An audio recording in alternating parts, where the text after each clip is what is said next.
Hi, Adam here. Just a quick content warning. This episode contains strong language and describes events that some may find disturbing, including murder and rape. Gone Fishing, Part 4. The Forest. It's Sunday, June 1992.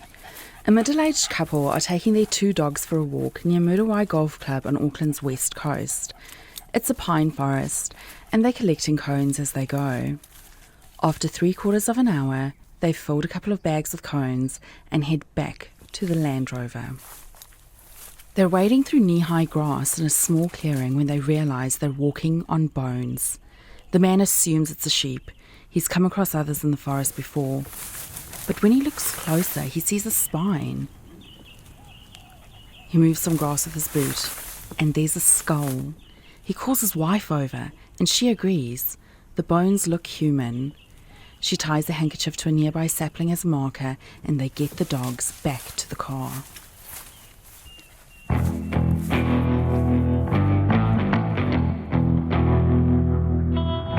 The forensic pathologist who inspects the skeleton the next day notes that it is lying on its left side in the fetal position.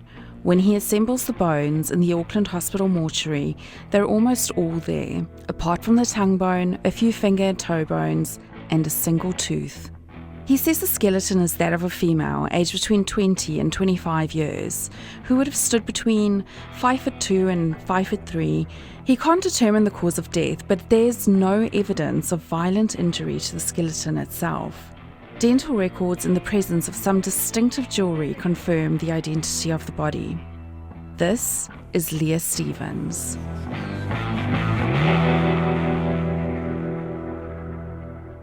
Leah Stevens went missing 3 years earlier, in August 1989. She was picked up near the Karangahape Road red light district, and then she vanished. Police weren't able to solve Leah's disappearance back then, but when her skeleton is found, they pour resources back into the case. It soon stalls again. 3 months after the body of Auckland prostitute Leah Stevens was found in a pine forest at Muriwai, police have decided there's no point in continuing their search for her killer. Detective Senior Sergeant... For Leah's family, there's some solace in finally having her body back. She's laid to rest at a funeral in Auckland, and a cross is put up at the spot in the forest where she was found. But Leah's family still want to know what happened to her. So do the police. The case remains open, but without any fresh leads, they stop actively investigating. Senior Sergeant Burgess says some people in the sex industry have helped, but others haven't. But one thing's for sure, there are people who are keeping quiet about Leah's disappearance from Queen Street 3 years ago. Then, 6 years later, the police receive a phone call that will change everything. The man on the end of the line, we're going to call him Neil because he has permanent name suppression. He says he fears for his own safety. He says he's ready to talk to police about Leah. This phone call from Neil triggers a cascade of events. By the time it's all over, police will finally have a story to tell Leah's family about how she died. But they will also be forced to totally reconsider everything they thought they knew about the death of Deane Fuller-Sandys.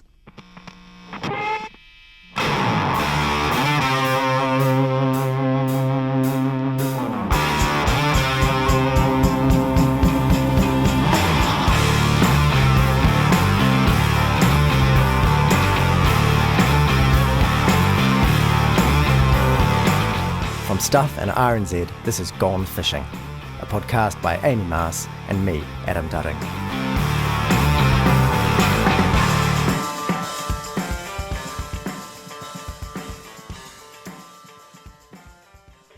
Leah, I remember Leah all right. She was murdered. When Leah went missing in 1989, she'd been living with her grandmother, Isla Kirby, in Birkenhead on the North Shore.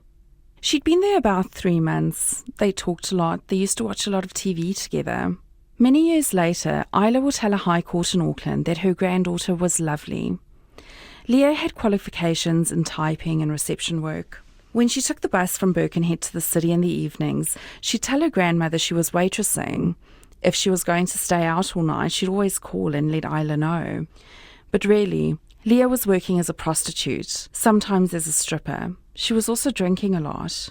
On the night of Saturday, August the 26th, 1989, Leah headed for the bus around 8 p.m.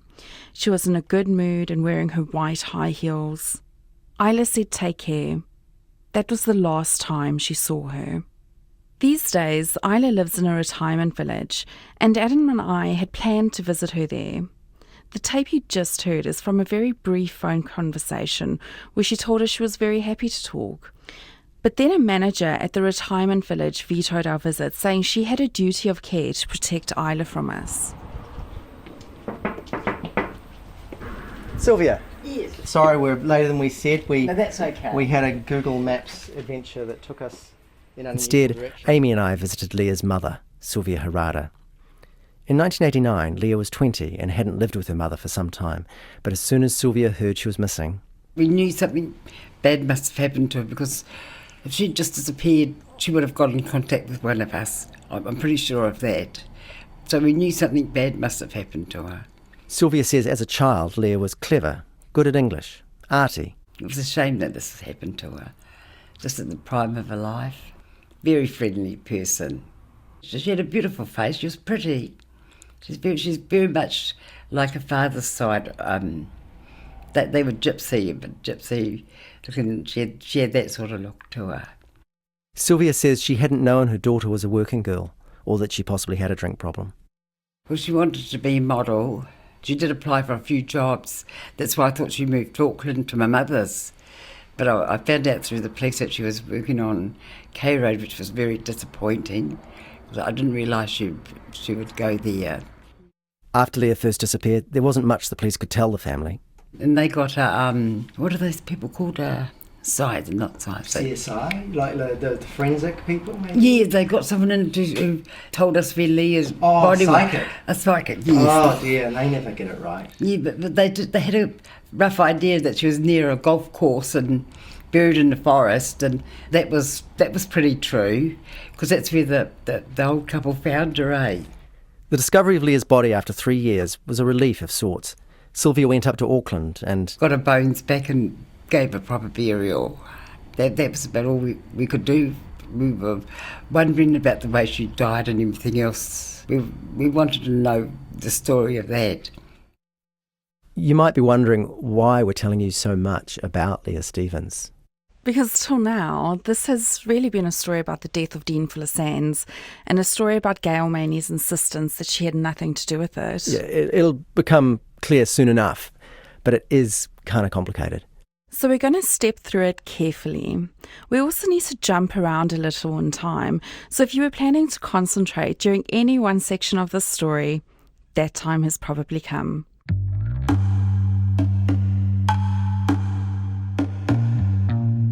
We'll start in April 1998.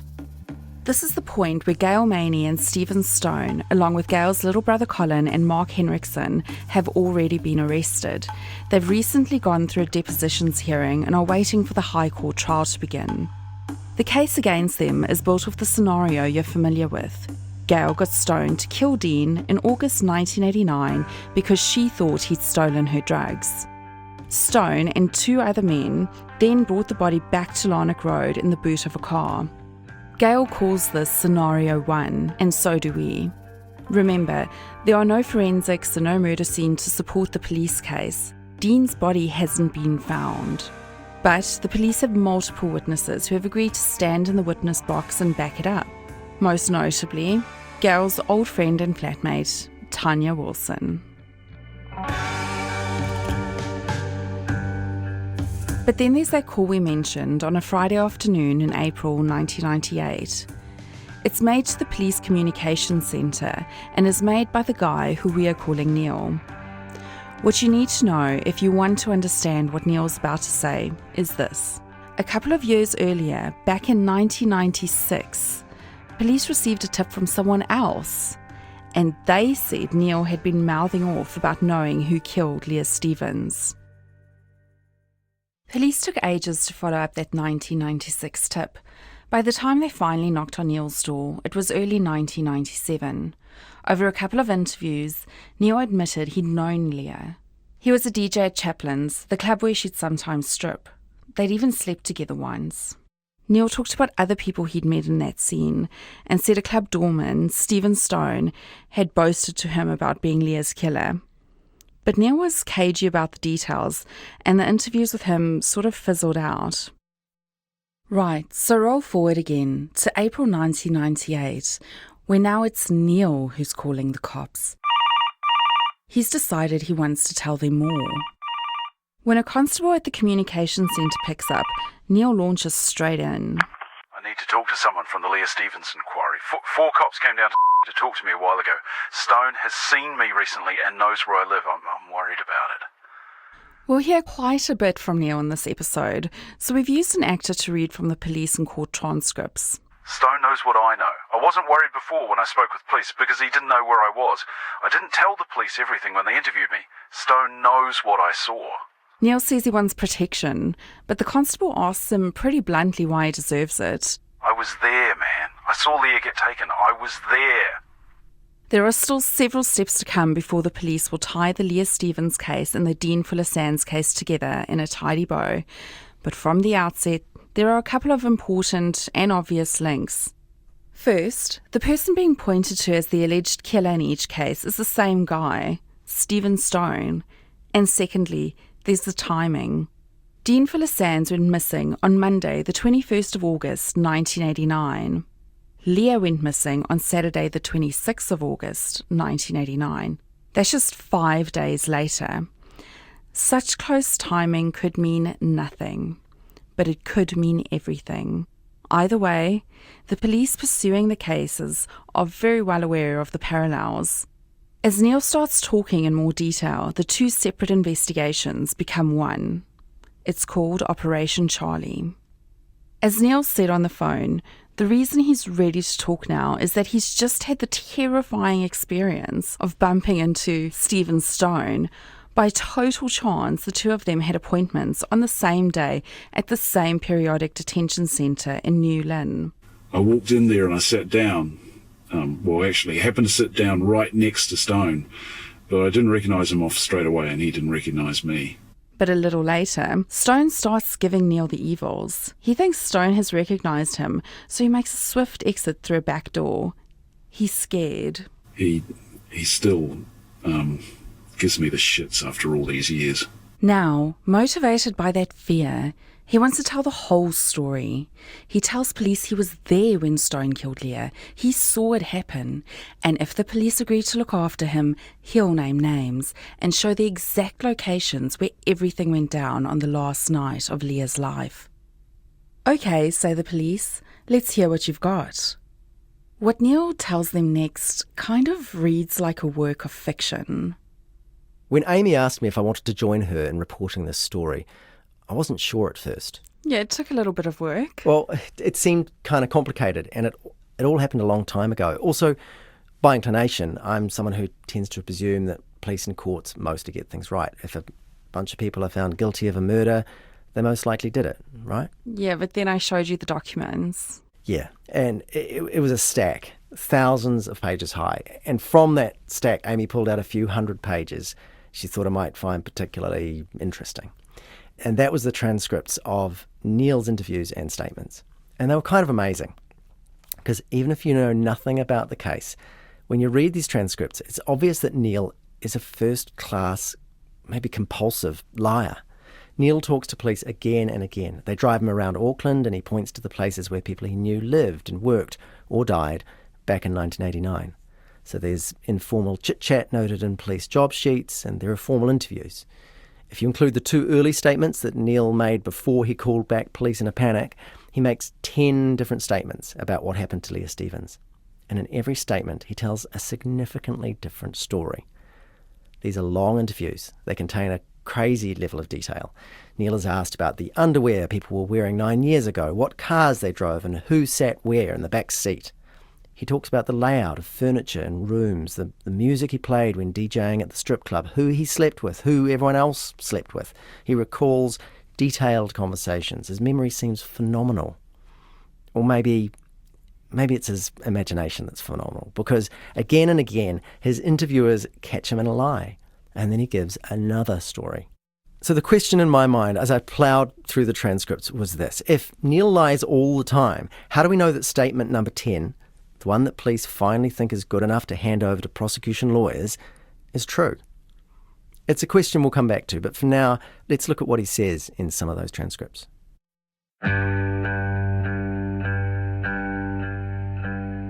Neil knew Leah and Stone because for 6 months in 1989 he was a part-time DJ at Chaplin's, a strip club in Karangahape Road, or K Road as everyone calls it.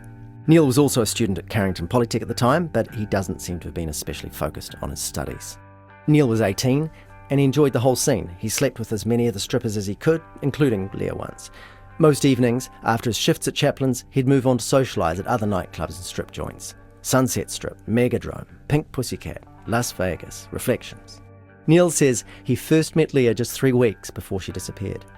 She actually only stripped at Chaplin's a few times, but she still made the effort to dream up a stage name. She was Zara. It kind of fitted with her colleagues' names. There was a Dallas, a Tiffany, a Cindy, a Sapphire. Stephen Stone was a regular customer and occasional doorman at Chaplin's. He was a thug. It was widely rumoured that he carried a gun and that he always had a flick knife to hand. Neil says he did some burglaries with Stone and also delivered drugs for him. This was mostly cannabis, but sometimes LSD, speed, cocaine, crack. Neil would carry the drugs around in a particular briefcase. So, Neil, Leah and Stone all knew each other through Chaplin's, and they also socialised together to some extent. In his earlier 1997 statements to police, Neil claims that on the night Leah disappeared, August 26, 1989, he'd planned to meet up with her after work, along with 2 other people, Stephen Stone and another Chaplin's regular who, confusingly, is also called Steve. To make things easier, Neil sometimes calls this guy Steve number 2, and we will do the same. But anyway, that intended meet-up doesn't happen. None of them turned up. Neil tells police he never saw Leah again after that. He also claims that a few weeks later, Stone dropped by his home and confessed to murder. We got talking about the girls at the club, and it was then that he asked me if I knew that he'd killed Leah. I said that I had a feeling about it. It's quite the friendly chat. As he left, he said to me, it was along the lines of, if you narc on me, I'll cut your throat, just like Leah's. Those quotes are from Neil's first 2 interviews in 1997. In the 1998 interviews, he's going to go much further with an eyewitness account of Leah's death. But before getting to that night, Neil gives the police some context and some hints at Stone's motive. He talks about something that happens 5 days before Leah dies, in other words, August the 21st, 1989. He's at home in Grafton in central Auckland. I was with Leah that afternoon, and I got a phone call from Stone to meet him later on that night. Stone orders him to collect his briefcase and meet him at midnight in a car park in Massey, West Auckland, just off Donbuck Road, actually. Neil does what he's told and makes the midnight rendezvous. Leah rides with him. There's no particular reason. I just told her to come along for a ride. It wasn't supposed to be anything unusual. But this isn't just a drug deal. Stone arrives in a car with 2 other guys and tells Neil to follow him. They drive in convoy, north through Kumiu and then out towards the golf course at Muriwai, then finally down a dirt road. They park up and... Stone came to me and said, we've got a little job to do. And I had no idea at that time what the job was. I was expecting to go off to a house to drop off drugs. And then Stone opens the boot of his car. Inside, there's a body. It's a man. It looks to Neil like he's been shot. He doesn't recognise him. Stone said, we've got to take the body out to the to the forest, out to the bush. Neil is totally freaked out. I was just shitting myself, and I was just going, fuck, this is not good. And the other guys weren't saying a hell of a lot either. They walk into the bush. The 2 other men dig a shallow grave. Neil recognises one of the diggers as someone he's seen before at Chaplin's. The body is tipped in, face down, Neil says, in one of his typical flourishes of detail, and covered in dirt. And then... Stone sort of have a bit of a laugh to himself, and he says, "Hey, sweet, job is done, we're out of here." Stone was talking about some drugs being ripped off and said something about, nobody rips Stone off, nobody rips me off, Leah has stayed in the car while the men are burying the body. When Neil gets back to her... She was upset and crying, and she said, "Why the fuck did you bring me here?" I said, I wasn't expecting this, Everyone gets back in their cars. Stone gives Neil instructions on where to drop off the drugs. Neil makes the delivery, then takes Leah back to the city. He drops her in K Road. Outside Decca, he thinks. Decca's long gone now, but if you know K Road, that's where Iron Bank is now, that giant rust-coloured building near the Queen Street Junction.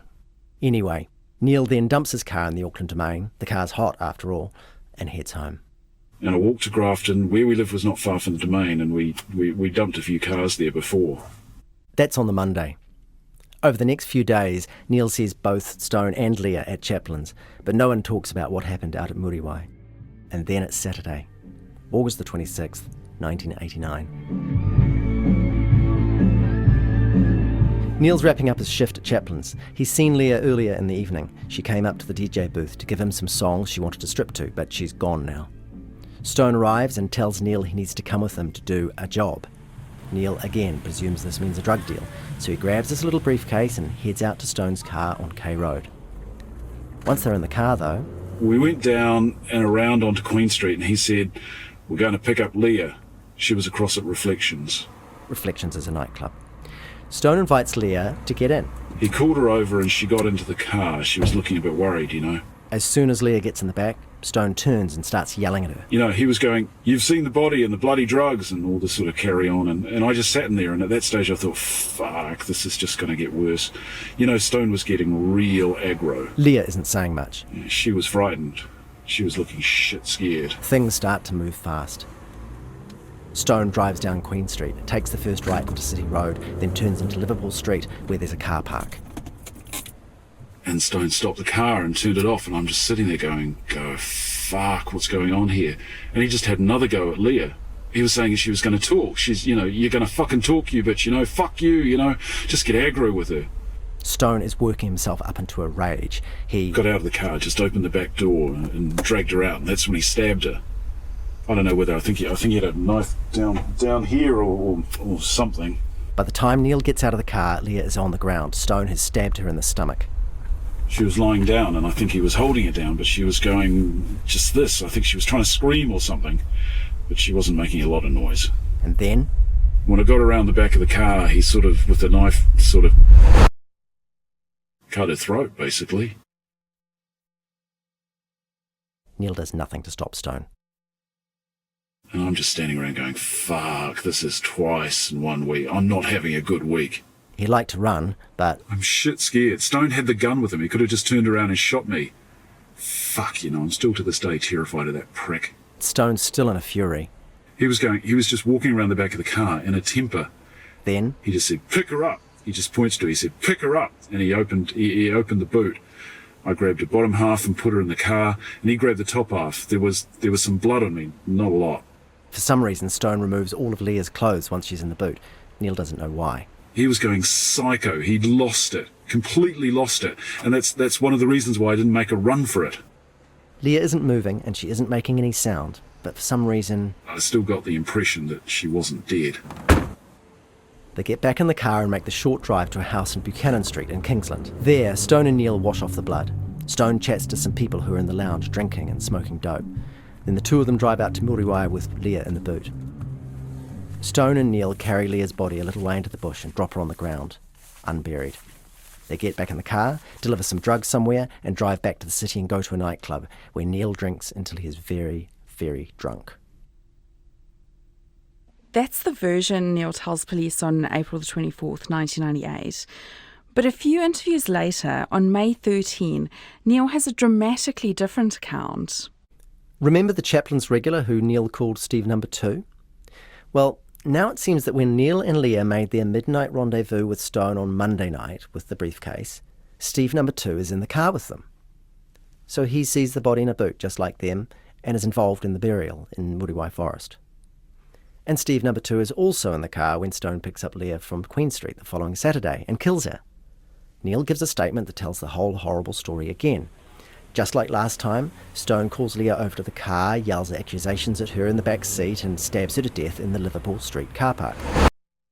In this version, all three men put her in the boot, drive to the Buchanan Street address to clean up, say hi to the dope smokers in the lounge, then take Leah's body out to Muriwai.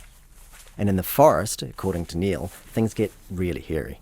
Steve Number 2 freaks out as they're carrying Leah into the bush. He dropped the shovel and he said, "Nah, I can't do this." He said, "No fucking way." That's when we dropped Leah, just dropped on the ground. Next minute, Steve Number 2 is doing a runner through the trees. Stone said, "Grab the shovel, we're going to get the prick."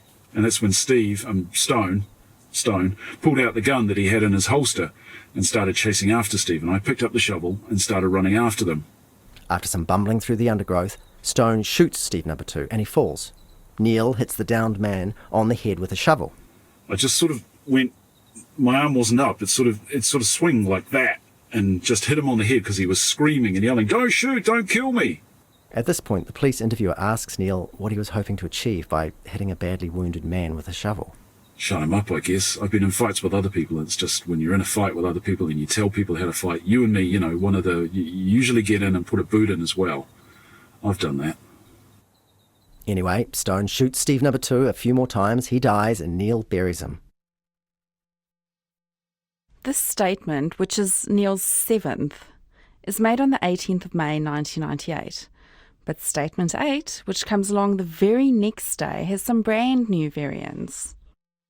In this version, Steve number 2 is still there to witness Monday's burial of a stranger out at Muruwai. And once again, he's in the car on Saturday when Stone picks up Leah outside Reflections. But from there, things go rather differently. In the Liverpool Street car park, Stone doesn't stab Leah. Instead, he, Neil and Steve number 2 punch and kick her. And then Stone got some tape out and I was just sort of holding her arms. And he taped up her hands and he taped up her legs, put some tape around her mouth. They drive to the usual house in Buchanan Street, Kingsland, but this time Leah is still alive. She remains in the boot, taped up. The men pop in to socialise with the dope smokers, and then after 20 minutes or so, it's off to Muruwai. There, the men drag Leah from the boot and Stone orders the other 2 to help him tear off her clothes. Stone said to us when we were taking her out, "We're going to rape this bitch, fix her up good." So I just went along with it. That's what he told us to do. And then we started dragging her off into the trees. Stone orders Neil to rape Leah, so he does. Then Stone rapes her. And then Steve number 2 does a runner, just like in the previous statement. I said, "Look, he's making a run, he's running off, And Stone got off. He pulled his pants back up and he said, "Fuck, grab that shovel," and we go after him and fix that as well. As before, Stone shoots Steve number 2, Neil hits him with the shovel, Stone shoots him again, and then they bury him. They head back through the bush looking for Leah. She's still lying on the ground where she was raped. Curiously, given how much of the story has changed, the moment of Leah's death is quite consistent with Neil's earlier accounts. Stone pulls out a knife, stabs her in the stomach, and then cuts her throat. They leave her where she is. Stone and Neil collect Leah's clothes and the tape that had been used to bind and gag her. We put the shovel in the car and the boot, and the clothes were put in the boot, and we drove back to town. We're almost there with Neil's kaleidoscopic statements, but there are still a few big changes to come. The most dramatic, and this would almost be funny if the circumstances weren't so appalling, is the fate of Steve number 2.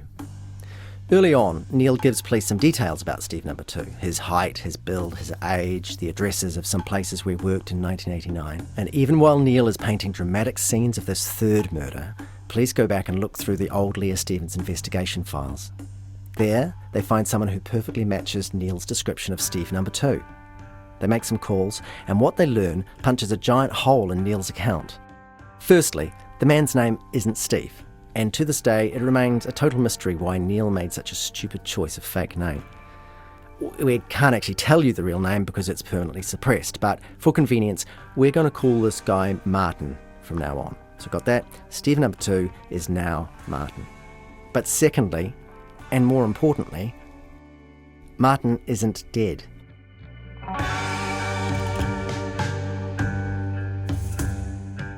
On the morning of May the 20th, Detective Ken Danby interviews Neil again. They're working towards what will become statement number 9.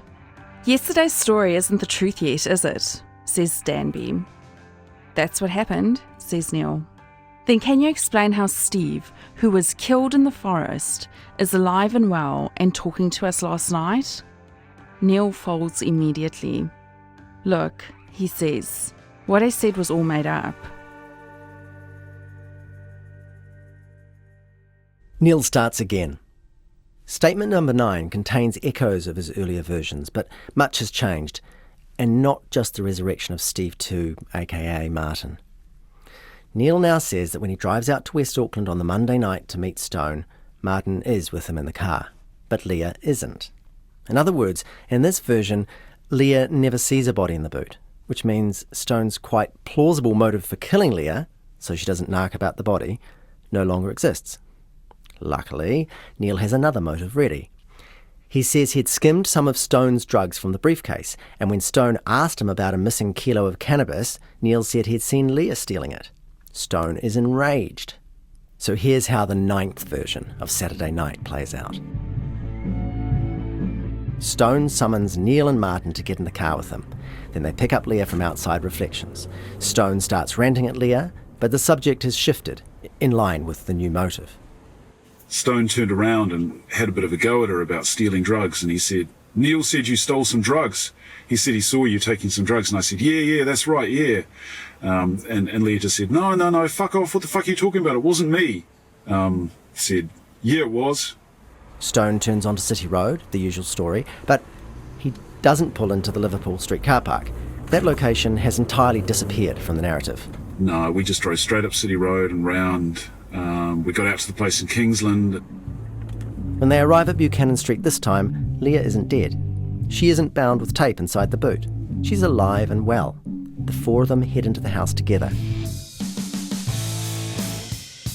We just sat down. The people that were already there was drugs, marijuana being rolled up, and there's a few drinks, and stuff like that. And from what I remember, Leah had a drink and she may have been smoking some dope, but I'm not too sure about that. But after a while, says Neil, Stone got up and he picked up Leah by the, took her by the arm and said, "Come on, let's go in the back." And Stone said to me and Martin, "Come on, you guys, we're going in the back." And the four of us went into a room out the back, behind the lounge somewhere.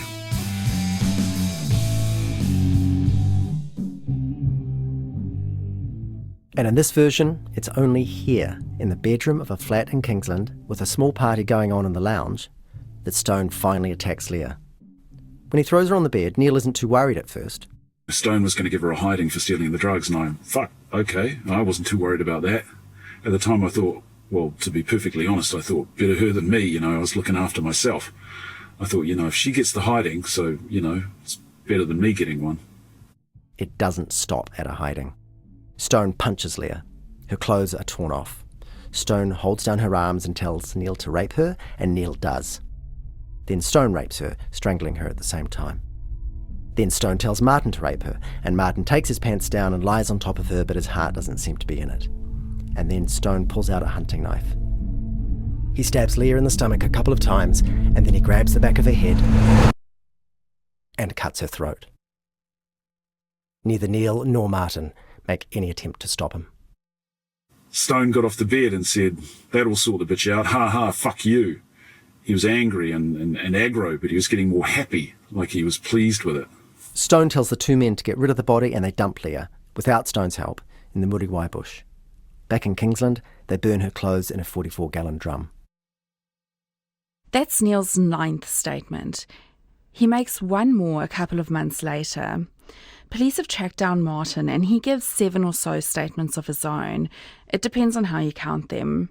But as you go through these transcripts, first Neil's, then Martin's, they get harder and harder to read. In a sense, Leah dies 17 times in 4 different places, but each time, this horror story ends the same way. Police push the two men for endless details. Some of that might be to test their stories, but other times, it's hard to know if what they're asking is entirely necessary.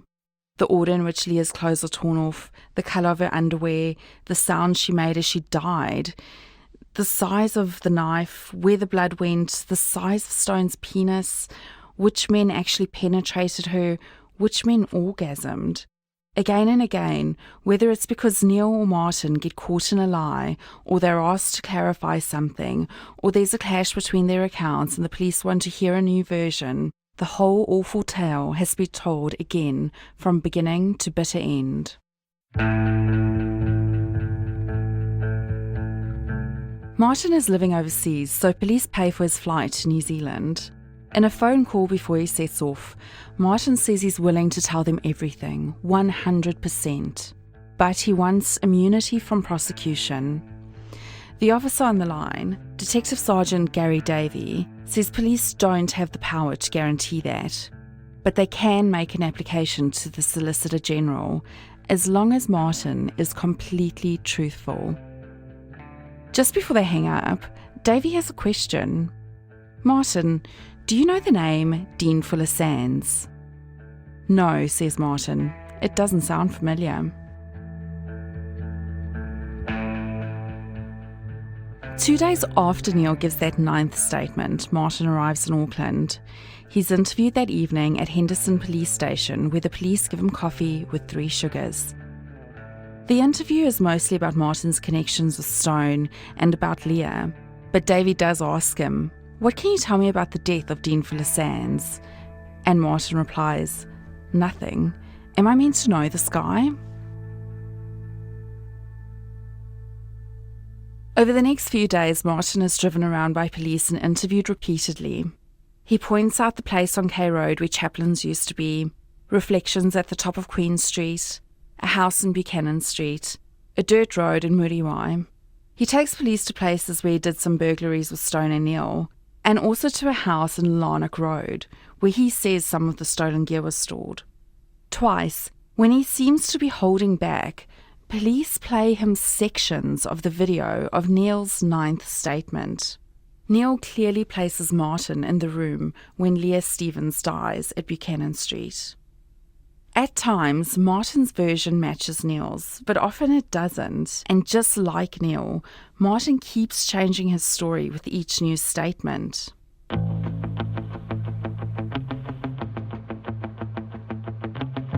Mostly, though, his changes of direction aren't as dramatic as Neil's. He doesn't seem to take the same pleasure in inventing melodramatic scenes complete with imagined dialogue, but he still lies. For a long while, he denies having seen Leah die, and then he says he did. He agrees she dies in a bedroom, but twice changes his mind about the address. He says Leah's body was dumped at Piha, but later says it was Muriwai. But the really important variation in Martin's story comes on a Sunday afternoon, 2 days after his return to Auckland. By now, Martin has already told police a lot about Leah's death, but he hasn't had anything to say about what happened earlier that week and Neil's claim that they both buried a man's body. That Sunday, May the 24th, 1998, just before noon, Detective Sergeant Gary Davey picks Martin up from his parents' house. They head to Henderson Police Station and he takes Martin to the lounge. Davey reads Martin his rights as usual and asks him to read through the earlier notes and statements so he can make any comments or corrections. Another officer, Detective Danby, is also present. The sequence of what happens next is important, so we've got an actor to read it directly from Davey's job sheet from the day. 12:50. Detective Danby and I leave the room. Brief Detective Senior Sergeant Franklin. 1300. Detective Senior Sergeant Franklin speaks to Martin alone. 13:30. Detective Danby and I re-enter the lounge. Take photographs in on direction of Detective Senior Sergeant Franklin. Martin immediately identified Deane Fuller-Sandys' photograph from the set. Get that? Half an hour where Mark Franklin is talking to Martin alone in a room with no video running. Later on, this undocumented half hour will become very important. During the trial, Franklin will be aggressively cross-examined about what went on between him and Martin. He'll be accused of having fed Martin information to match a predetermined police theory. He'll be accused of having threatened Martin. And naturally enough, we've also asked Franklin what went on in that room. Because after that half-hour conversation is over, Martin is ready to give a new statement.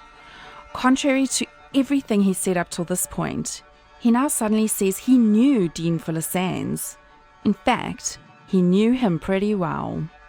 He says he's ready to tell police exactly how and where Deane Fuller-Sandys died. He's ready to confess that he was right there when it happened.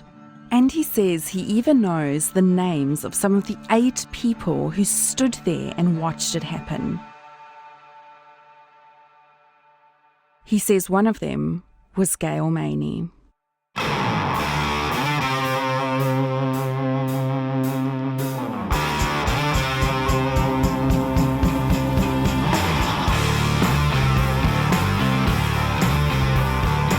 Next time on Gone Fishing. I held the gun in my hand. I pointed it at Deane and I hesitated. These two guys, they're going to say whatever because they've got a purpose to serve. They want to get off with this murder convictions. We want the truth. If there's allegations that I pressured him or thumped him or did something that was not correct, there's no point in me doing that because it jeopardises one of my key witnesses.